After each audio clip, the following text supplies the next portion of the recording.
de ajuda das novas tecnologias. O primeiro projeto é um projeto extraordinariamente inovador que ajudou a repensar não apenas a sociedade das nações, mas também, no fundo, as formas como podemos retirar do trabalho da sociedade das nações uma série de informação que de outra maneira não teríamos, de facto, capacidade humanamente de o fazer. Segundo, e é esse o objeto da apresentação, hoje um exemplo particular, Foreign Residence and Global Trade na late 19th century, que está associado a um outro projeto que, mais uma vez, de forma muito rigorosa, sem fugir aos problemas, é um dos aspectos que eu gostaria de sublinhar da carreira e também desta atividade mais recente da professora Madeleine Herren-Oesch, que é precisamente esta ideia que alguns de vós, aliás, já ouviram frases similares, de que a história global, uma das grandes vantagens que tem, é estar perfeitamente preocupada com as suas limitações.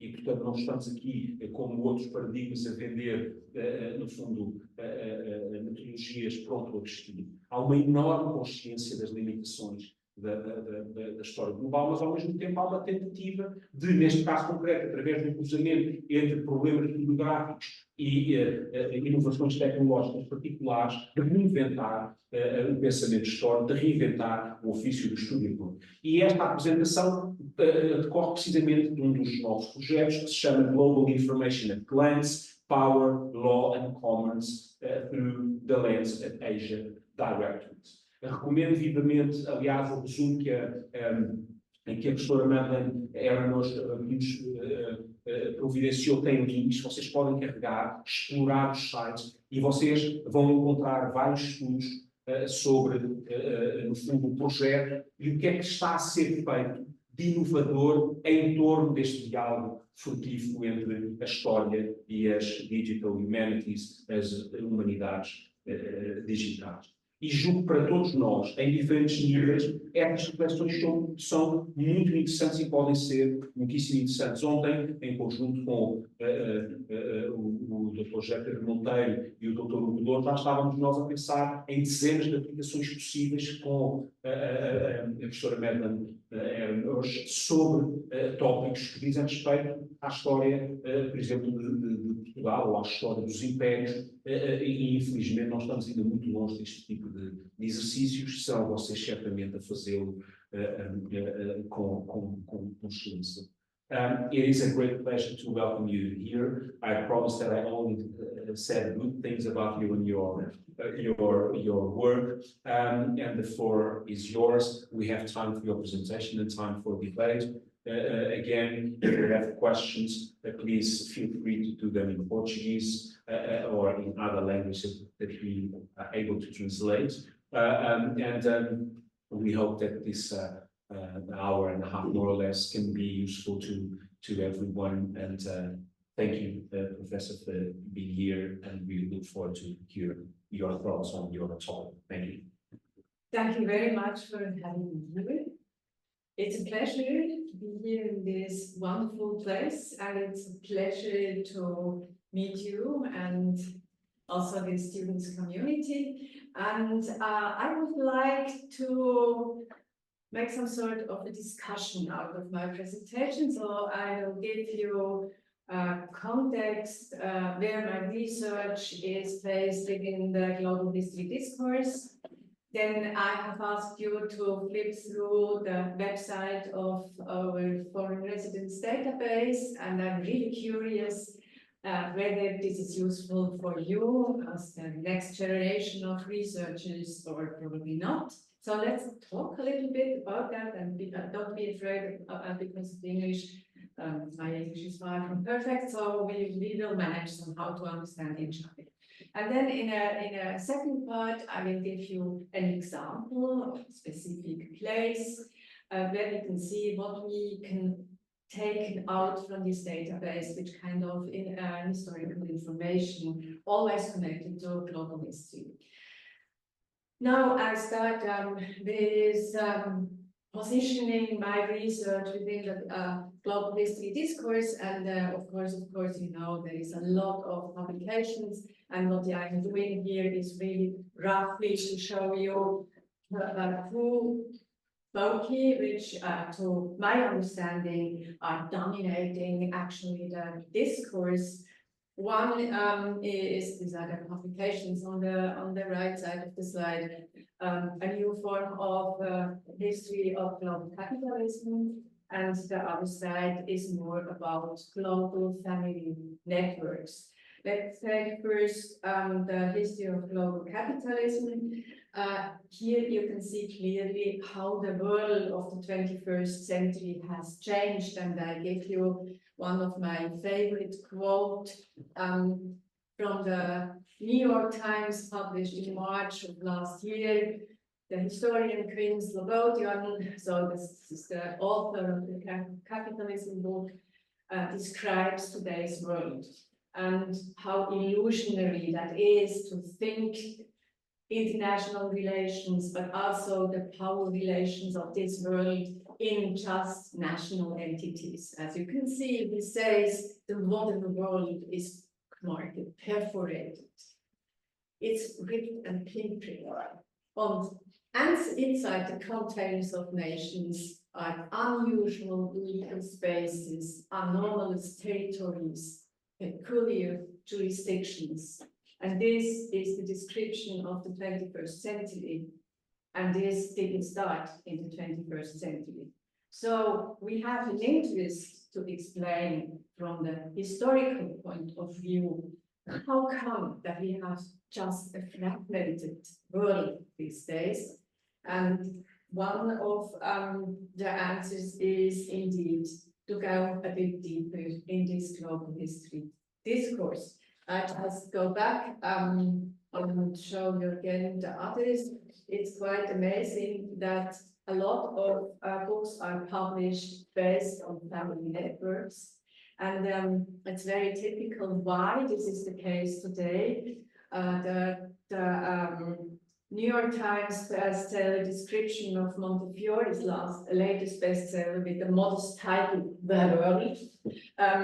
The New York Times description is, it's a world, and I quote, unlike any other, that tells the story of humanity through the one thing we all have in common, family.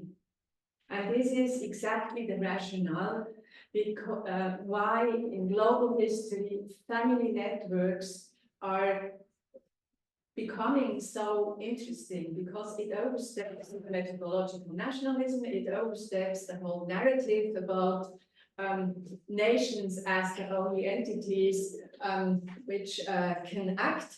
And it brings us, of course, into this world where when you are investigating family networks, then of course you can overcome also this very complicated work we are facing today. There will be enough indicator that this is a kind of a historical approach that will be present also in future historiography.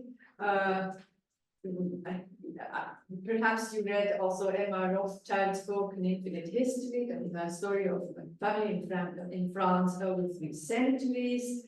Sven Beckett has announced a new publication about global history of capitalism in the longue durée perspective, as he already did with his famous book, King Cotton. And Quinn Slobodian's next book, already announced, because he's publishing every year a new book, I'm jealous. And his next book is about capitalism on the far right. It's a kind of intellectual history about economic thinking with the kind of attractive title, Hayek's Bastards.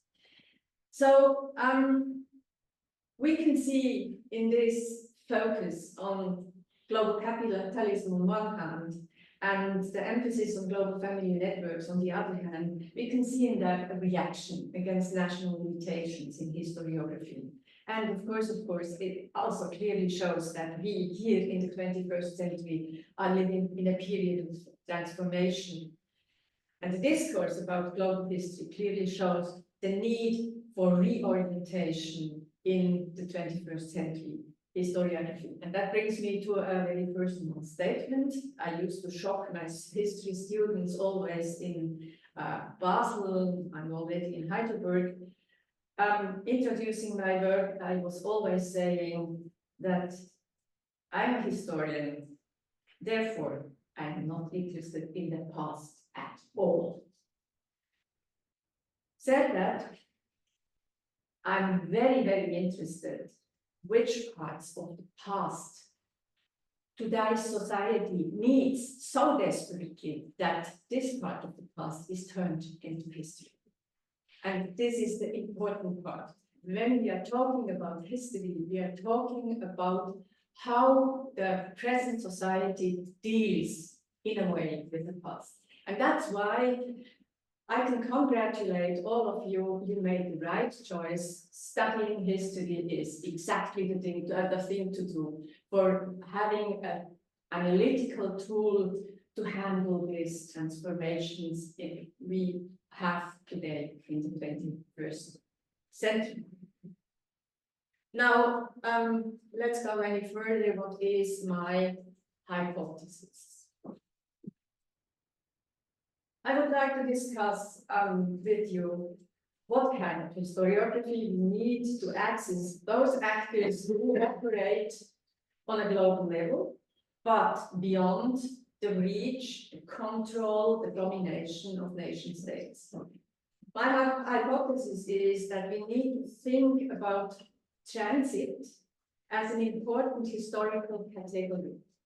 So I'm not talking about how goods and people are transported from A to B, nor am I talking about a classical, traditional migration history. For me, transit is a very specific, separate level with its own economy, its own society, and its own history. I invite you to consider this perhaps unusual perspective, and I must explain the reason of why I'm so fascinated in talking about transit as social configuration. Transit is that part of the economy which normally escapes the usual import-export statistical presentation in economic history. Of course, Switzerland is a very nice example for that. As you probably know, Switzerland is one of the key places for the trade of raw materials and commodities of all kinds. But it's a trading place, meaning that, for example, 70% of the world's coffee trade is conducted through Switzerland. There are no coffee beans plants in Switzerland at all. It's not even necessary that a single coffee bean comes over the borders of Switzerland. It's the trading place. So you cannot see it. The import and export statistics are not sensitive for transit goods. Transit is exactly what happened as an intermediary outside the countries where the goods are sent and where the goods arrive. And this is, I think, really an approach where a global history perspective can help a lot to explain what this is all about. There is not a lot of literature about this phenomenon of transit. You see here Lea Haller's book, unfortunately only in German. That's about the classical transit economy of Switzerland. And there you can see the example of how difficult it is to show the empirical evidence of exactly this transit economy. I would like to go a step further. For me, there is a historical actor, which I would describe as a global transit society. And the economic foundation of this global transit society lays in the availability of transport capacity, and this is global shipping. And again, I do not mean single ships or ports or shipping companies. I mean shipping as the economic backbone and a form of power which is clearly beyond the control of the nation state and even more challenges the territory-based concept of the modern nation. If you don't believe me, and as a critical historian, you should have some doubts, of course. If you don't believe me, just look in today's heated debate within the European Union on the question of who in the shipping has to pay for environmental damage. The debate shows clearly the limits of the polluter pays principle. So this is the usual principle that the one who pollutes has to pay, which is extremely difficult when it comes to the shipping industry, because the ship owner is not the one who pays for the fuel. Therefore, he's not responsible. Okay, the actor who pays for the fuel is the charterer. But again, charterers, they change during what the ship is doing from A to B. So we will see at the European courts, this will be the next question to discuss. But it shows in a nutshell the problem and how helpless sometimes the national understanding of power relations is. Back to the Slobodian quote. So the fragmentation he described to me is a system, not the holes or flaws in a system. It's a system itself. Holes are an expression of a separate level of quite consistent activities, which are both very old and very modern. The problem is, of course, to have empirical evidence for that, because the source material, as you know, are collected in national archives. These are single companies. These are also national archives of single companies. We are using statistics, which are also nationally based. So we use exactly the nation-based source material where transit is not really visible at all. In my opinion, global history needs a specific form of global data, meaning we need an empirical evidence which goes beyond the national archives, although we are still using the national archives. Now you are the generation of the digital society, and you will manage this problem much better than, for example, my generation. And the aim is really to bring together a global database archive where everyone has access to. This is not the case at the moment. We are working on that, and at least until this comes really to be realized, we need to consult any database which are available today, because this is the entry point where you can ask your questions across different databases. Although they are still national, you gain a much more network-oriented approach. And I'm really curious which kind of database you are using. So, for example, I use, of course, the Portuguese archival portal. That's very, very helpful, especially for certain legal texts.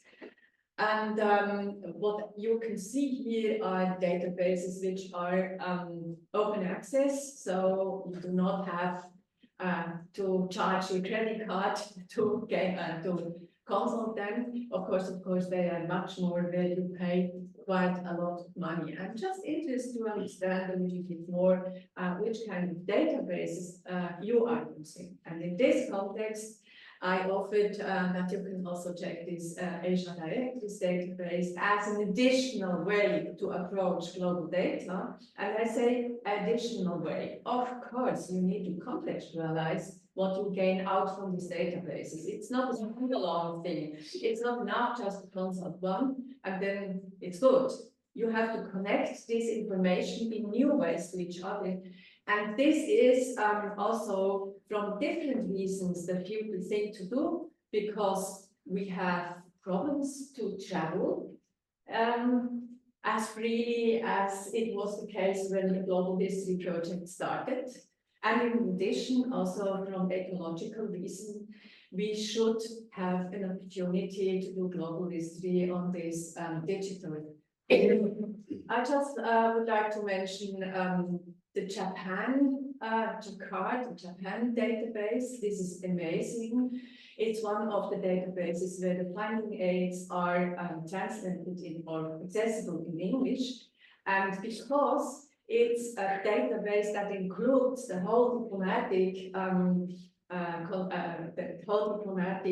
communication of Japan. The diplomatic language is not Japanese, it's French and English. Therefore, you can read it, you can consult it, and because the finding aids are in English, you can also figure out whether or not there are some documents you could probably use. And then the other example I really like is the price paper database. I don't know whether you use it. It's amazing because it's the material taken from the prize courts, from the British prize courts, and there is a parallel database from the Dutch prize courts, and there you have history of materiality because you can see the ships. You can see the cargo of the ships, you can see the whole lawsuit and the admiralty documentation and decision. And this database is very closely connected to the National Archives of the United Kingdom in Kew. There you have the referencing to each other, and that's the ideal. A database created by scholars on one hand, and the National Archives referencing to this database on the other hand. It's the ideal world. That is the way we should go any further. But just the first question to you, which kind of databases do you use in your daily scholarly work? One is the digital database of National Archives. Yeah. National Archives Portugal. Portugal. Okay. So you can do that for every National Archives because at least you have the finding aids in English. So that's a way how to gain a more global perspective. And others, perhaps? Yeah. Are you, yeah? Not exactly the English, but I also consider some sources from Just describe the source, then perhaps I understand. it was a source from Portugal. It was the act So what's the records of the Royal Academy of History. Okay, so digitized Digitized material. documents, Okay, so yes, also for books, for example. I don't know whether Portugal is part of the Hutton Trust consortium. No, unfortunately not, and we don't have access here. I was going to mention the Hutton Trust, and there's a collection, for instance, for those doing African history called Aluka, Yeah. which is a really rich collection with a lot of stuff, a lot of different sources printed, but also some of them are primary non-printed sources, but we don't have the capacity. Yeah. The institutions don't have they don't provide the access to that information. And even some of these databases that are, of course, growing and are relevant, bear in mind that they give you not the access to the digitized source itself. Yeah, that's a problem. It's Then a you double. consult it, yeah. Yeah, so sometimes it's actually frustrating because you get your atonement, you discover a particular reference to a document or a description of a report, which is really, really relevant, Yes. but not the document itself for several reasons. And of course, this creates a lot Yes. of issues. But I suggest that you take every opportunity to go to your library asking exactly for this kind of access, because it's crucial that you have this access to printed materials, but also to archival material. it's not from patriotic reasons, at least I hope. I also mentioned DODIS. This is the database of the diplomatic documents of Switzerland. It's just a very useful tool, especially for students, because there you can implement the reference, the footnote, directly in your paper. And this is a link, therefore the documents you are quoting is available in this whole form. And therefore it's a one-to-one scholarly reference, which is really very helpful. It's fast to do that. And on the other hand, you are on the safe side because the document is unique and it's quoted and it's stable. And again, use also the diplomatic documents of Switzerland because as a neutral state, Switzerland is always involved in the whole global politics as an intermediary or as a neutral or whatever. And there you can find a lot of documentation, especially about East Asia, for example, that you can use for your own question and for your own paper. Of course, we are just on the beginning. I really like to use the East India Company database. I don't know whether you have access because this database is really, really very expensive. And okay, see, that's also one question whether you could somehow mobilize the pressure that many people want to work with this kind of documents. It's amazing access to these databases, although I have a little bit, I'm reluctant because I think we as a scholars community should do an open access policy, meaning that what we are working on should be available for the next generations of researchers as well. Now back to our Asia Directories database, which was part of a research project funded by the Swiss National Science Foundation about the question of the civil rights discourse. And I asked you just to flip through, and perhaps my first question, I asked you to take one of the curated studies. Which one did you choose? Which one attracted your interest?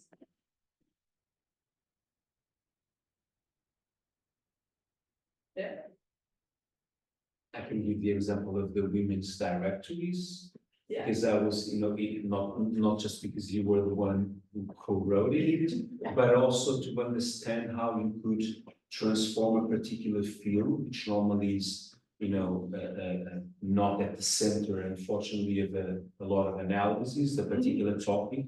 How could you, from those directories, get interesting new information that help us to rethink fundamental historiography in our field? Because normally the women are not really present when it comes to the question who is foreign residents and who is doing trade. It's, the trading is rather on the male side of the historiography, but here you can clearly see that they had a lot of women during the long 19th century doing trading and having businesses in East Asia. The whole, or the most important point of this database is the very notion of foreign residents. Did you, could you describe what, from your understanding, foreign residents are as presented in this material? Yes. Because the problem is always, you have people running through the world during a very long time, but normally you don't understand exactly that is, you have no biographical background, and it's difficult to describe the position of these people. And we tried to give them a label, also from theoretical reasons, which is called foreign residents. Perhaps you can react a little bit on this foreign residents notion, whether or not it's helpful, what is missing perhaps, or what perhaps you thought it's quite surprising to argue that way. What do you think what a foreign resident is? Perhaps you can share my fascination, or you can be also very critical about that. What is the trick about foreign residents, to name it that way? Just if you have some ideas, just let me know. So I try to make some sort of a dialogue, but I don't want to have this situation that you feel somehow easy and forced to answer. So the most important point in the foreign residence discourse is this is a name that was used by the people themselves. So it's not expat. The state describes the position of the people. The status is, I am a foreign resident. I want to be mentioned in this foreign residence directory. Therefore, on one hand, the Asia directory, so the source material we use for this database, this source material is at a glance a business directory. And business directories are something which is not really thrilling to read at all. Not really. You do not want to spend your time in reading business directories. However, the business directory itself shapes its own community. The message is we are a community which is spread through whole East Asia. So really a massive nation crossing, colony crossing space. And we understand ourselves as specific social group, which is called foreign residents. And that makes the whole thing very, very interesting. So it's not a migrant, it's not a merchant, it is a foreign resident. And you will see in the literature, if you are attentive, now you know that the description of these people being there in East Asia is really a problem. And if you know that, you will see in the literature a lot of struggling about the denomination of these people. So, for example, one of the great sinologists, speakers, called them settlers. But are these settlers? Yeah, not sure. So we have all reasons to take this example of foreign residents as something very specific, where we are able to have different access to this society. What are the basics, or what is the power basics of this society? I don't know whether you saw it in the material which is available on the website. This is the extra territorial rights of these people in the coverage period of the Asian directory, so from the 1860s to 1941. Meaning they have special rights, which are very closely connected to the colonial setting of this time as well, so that you can also see the power relations from this point of view. And this extraterritorial jurisdictions covers whole East Asia, and it's a consular jurisdiction, meaning the consuls, which are normally not really present and not really prominent in the history of the diplomacy, these consuls, which are on the same kind as merchants, normally, these consuls, they have this jurisdiction. And to bring you a little bit more of a pragmatic view, it's not about British extraterritorial rights and British consulate or French or Italians, all foreigners, all foreign residents.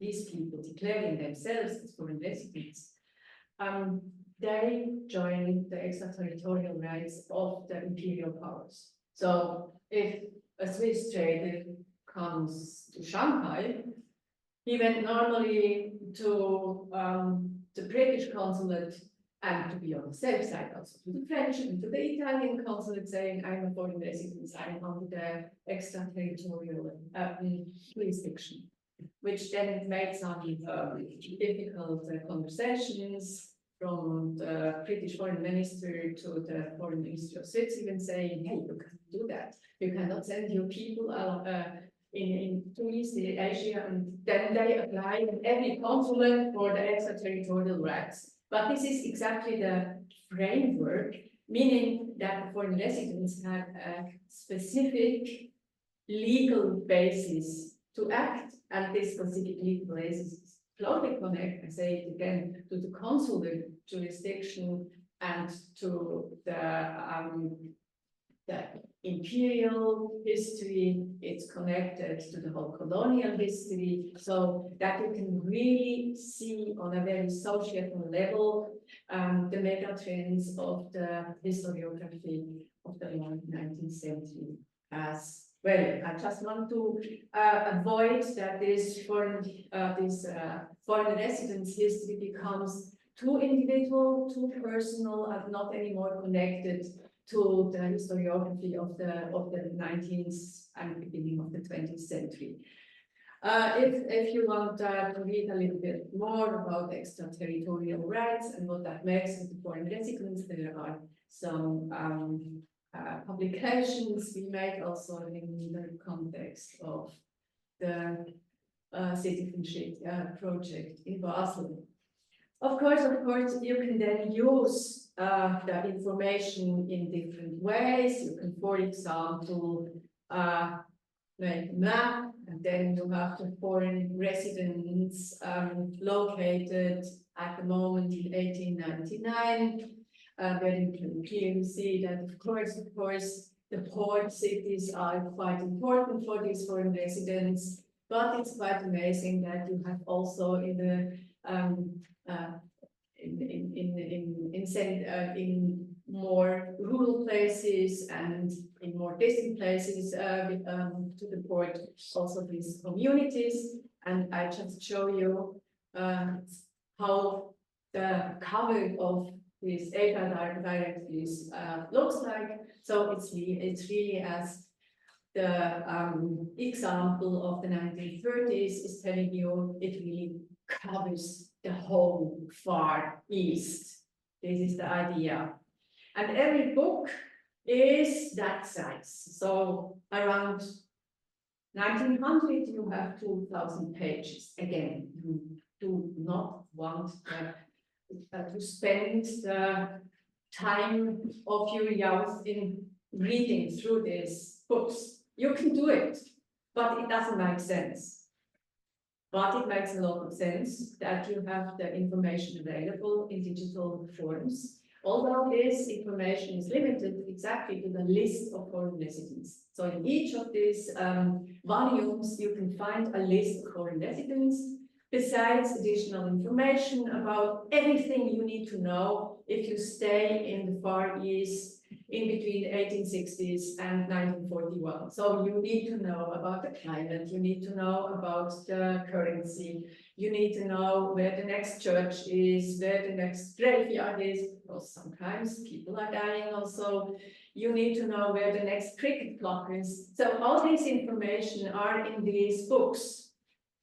And all this information are available to contextualize, because you can enter the database and check for residents, and then you have a function that you can go to the annual Asia directory where this information is taken out from, and from that you have the context of the volume and therefore also the situation for one single year.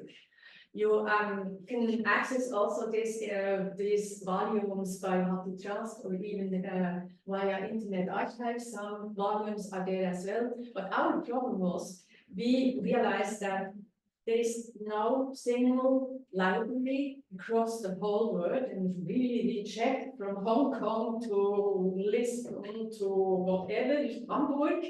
There's no single library who has the whole set of these dictionaries or of this business directory. That's really the problem. And we brought that together on a digital level, on digital accessibility, and therefore you can use it, although if you see there are other libraries having the same, you can of course be free to use it as well. But you would never ever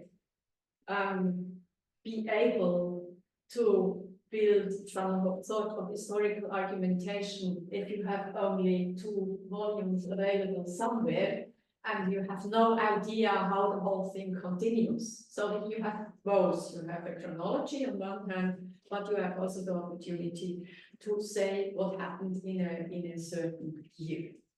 So, but now let's go to the example. Oh yes.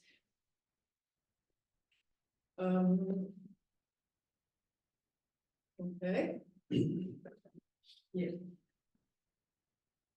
Fushu is the way how the Chinese city Fushu is written in the 19th century, and you see why it's so important. On one hand, it's documented in the Asia directories by more than 7,700 so-called instances. That means Fushu is mentioned in different contexts. And if you use marine traffic, I don't know whether you use this database, that's amazing. It's like the flight tracker, you can track ships, of course not the military, not the Navy, but the commercial ships. And you can do that right on time. So with the 15 minutes difference, you know exactly where a ship is, which is amazing, of course. And I have taken this picture, as you can see, 25th of November, around 4 o'clock. And it's clear why Fushu is so important, because it's in the Strait of Taiwan, and one of the commercial but also political hotspots of today. At the time the Asia directories were published, Fushu was a so-called treaty port, and therefore one of the ports the Chinese imperial government had to open for foreign trade, based on the Treaty of Nanjing, signed in 1842. It is therefore not really surprising that the Asia directories displayed in Fushu a living community of foreign residents. All the more Fushu was in the 1880s the main port for the export of tea, and tea is big business. In addition, Fushu gives access to gold mining, French gold concessions, and French capital is involved. And the situation is even more complex because foreign ships could not sail up to the Min River, so couldn't approach the city of Fushu very closely. Therefore, the port needed the local river navigation with Chinese participation, and you can see also in the Asia directory that this Chinese participation is clearly visible, for example, in the China Merchant Steam Navigation Association, which is also mentioned with the Chinese name related to that. When you read the single volume, I have chosen 1912, so I am doing the chronology on one hand, but I am going into this single volume of 1912. When you go into 1912, this is a description about Fushu. It's lovely. The text says it's the best place to be in East Asia. The weather is nice, it's not too hot, it's a nice environment, and it has, as you can see from this picture, even a Christian cemetery. So all on the side, a safe side. And the Fushu directories, they also show us every element we have discussed, which is needed to establish the power of the foreign residents, namely the long, long list of consulates. And as you can see, the Portuguese consulate is represented by the French at this moment in 1912.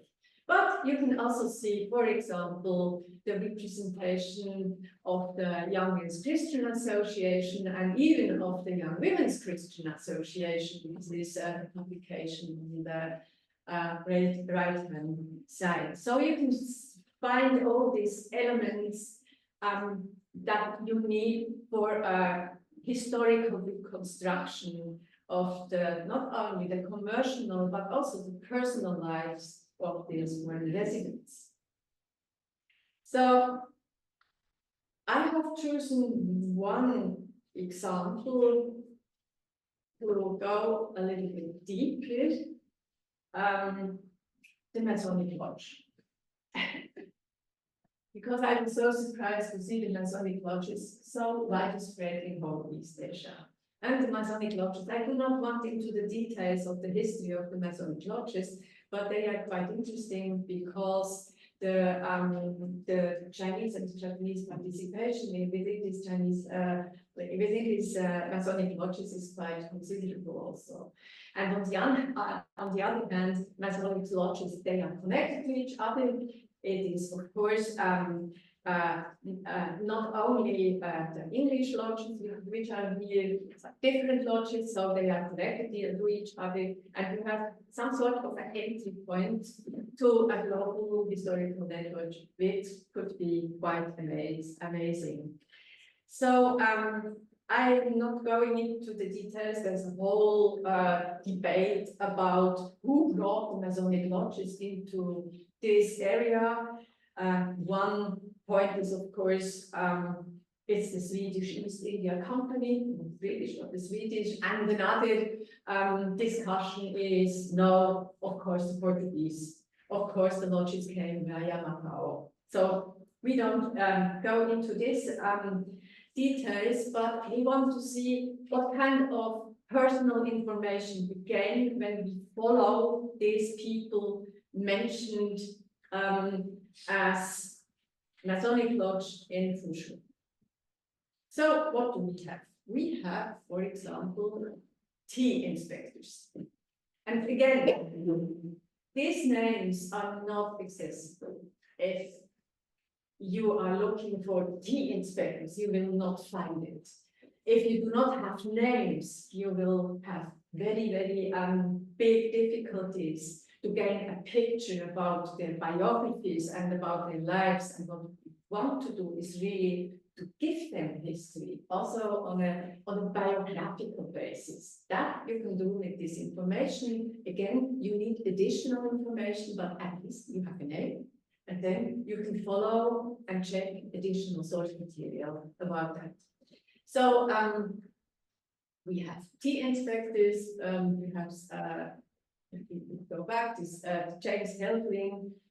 He is the master of the Fushu Lodge, and because the members of the English Lodge is digitized, we can find out who else was part of it, and we will find this name, James Helbling, born in 1822. And then you can follow his life. You can see him as a passenger sailing from Yokohama to London via San Francisco in 1905. We can see other passenger documentations related to him.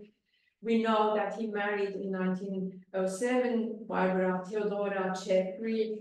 We know her father, we know therefore the whole family background. There is even a family-related website where you can see that the family started to reconstruct the whole family history with James Helbling was part of it.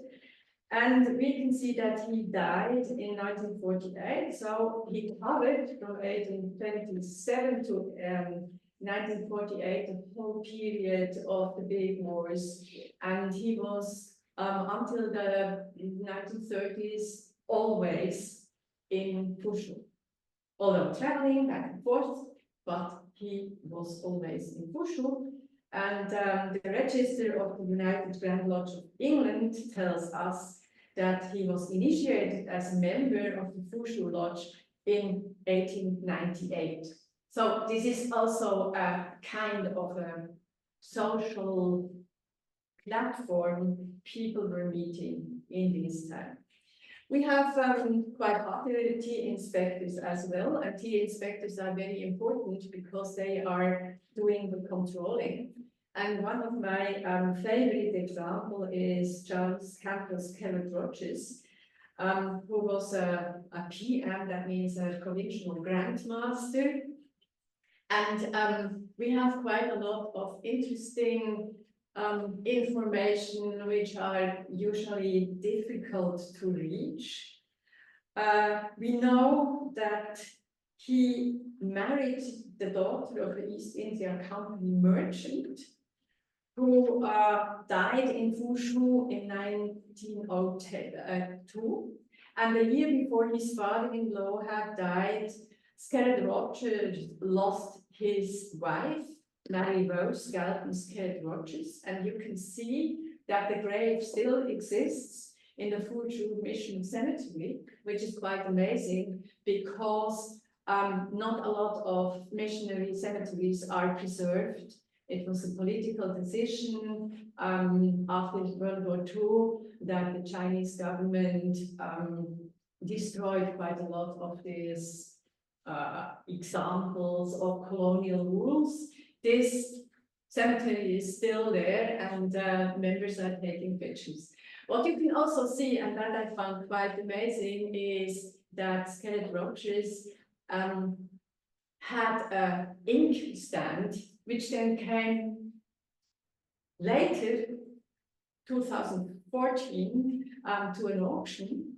And this ink stand says that he won a ship competition in the late 19th century. So it's quite amazing. It's a personal item which came into the auction and which documents in very different ways, again, the daily life. And as you can see from the footnote that the auction house added, the Asia Directories again was one of the sources to confirm the name.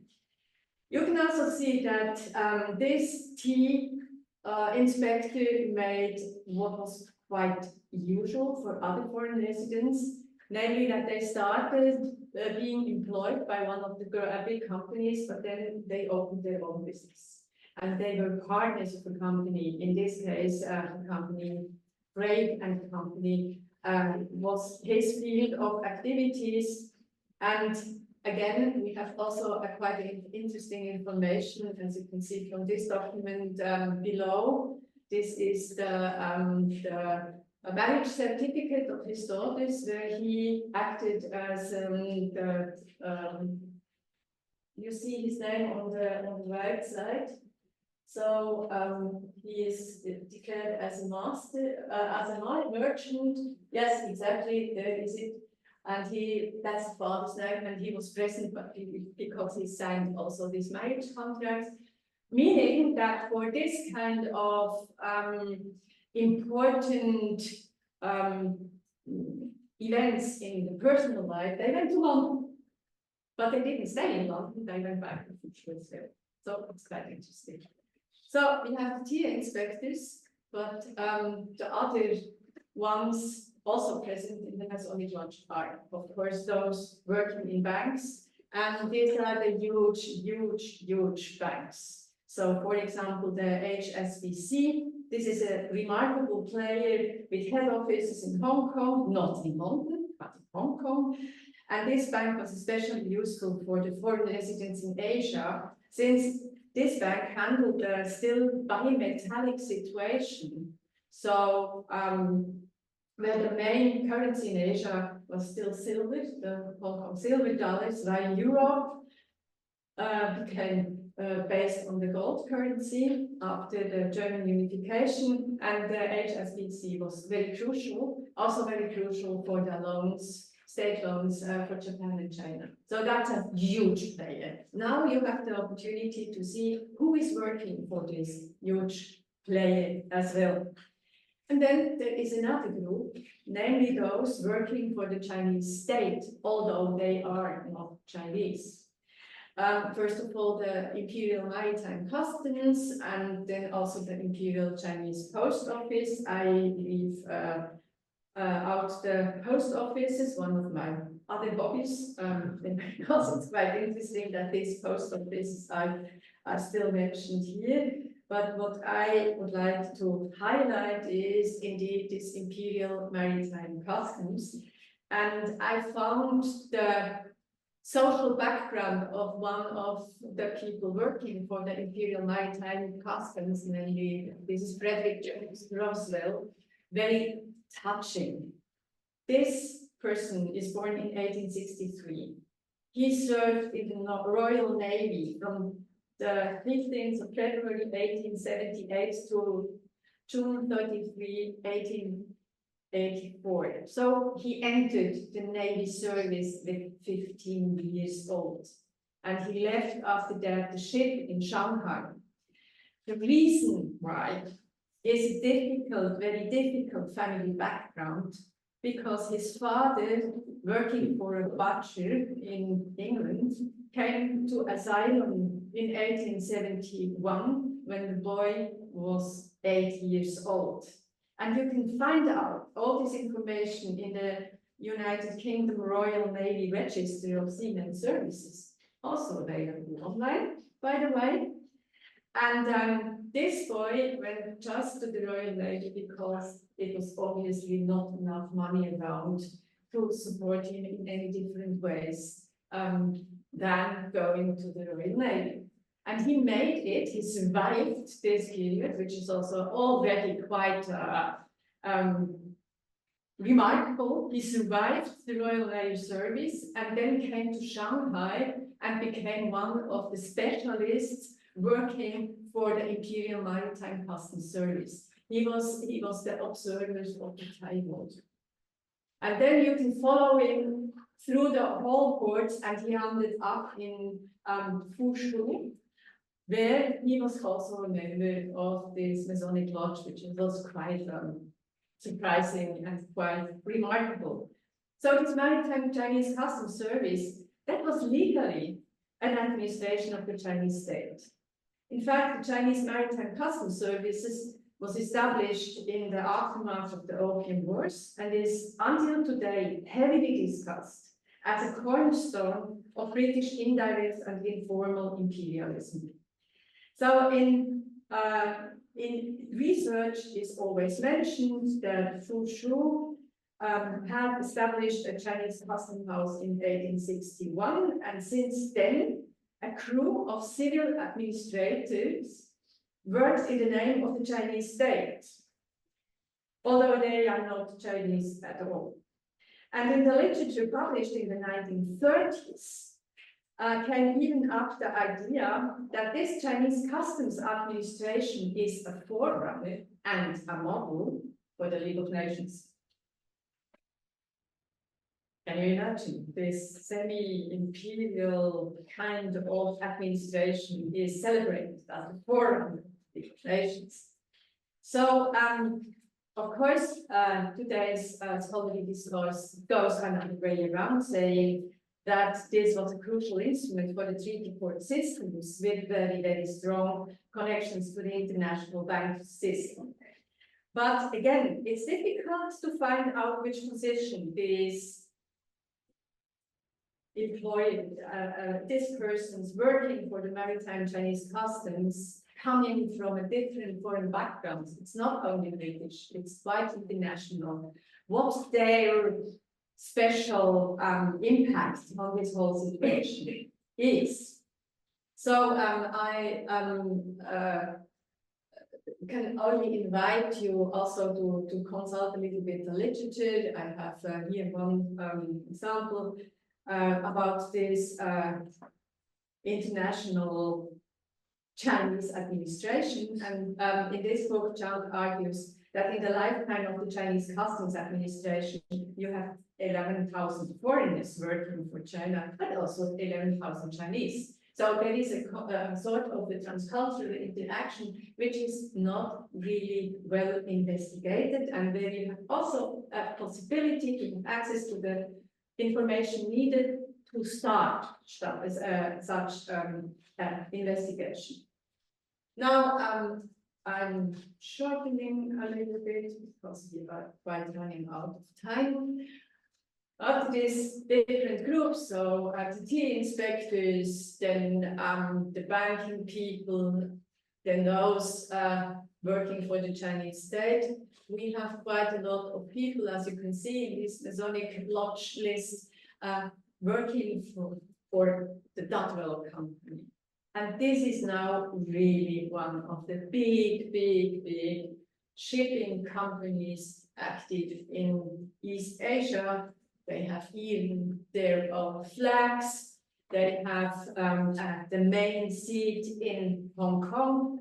There you can see how active the Dutwell owner is in the foreign residence community of Hong Kong. And of course, you will also find Mrs. Dutwell, who was the honorary treasurer of the Hong Kong Benevolent Society. So she was doing some social work. They have an absolutely splendid villa on Mount Kellet in Hong Kong, overviewing the whole port.